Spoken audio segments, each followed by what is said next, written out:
দিদার ভাই এখানে হাজার হাজার ডিম দেখতে পাচ্ছি রোদ্রে শুকাচ্ছেন, আর কারণটা কি?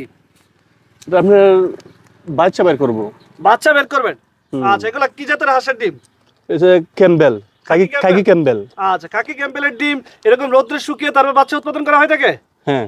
আচ্ছা, এটাকে কি পদ্ধতি বলা হয় থাকে? এটা আপনার এই যে তুষ পদ্ধতি।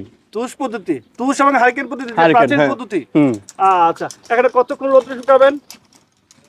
আপনার ঘন্টা দেড়েক দিয়ে আমার শিব এমনি যে ফাড়ার বাইরে হইলে পরে উড়ে গেলাম। আচ্ছা, এটা কিভাবে বুঝেন যে এটা বের হবে?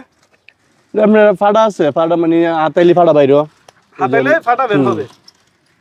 আচ্ছা, এখানে ডিম আছে কতগুলা? ডিম আছে 12,000। 12,000।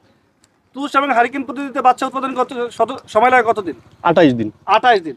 আচ্ছা, অনেকে তো দেখা যায় আপনি ইনকিউবেটরের মাধ্যমে ডিম ফোটায়, সেটা আপনারা প্রাচীন পদ্ধতিতে করতেছেন, এর কারণটা কি?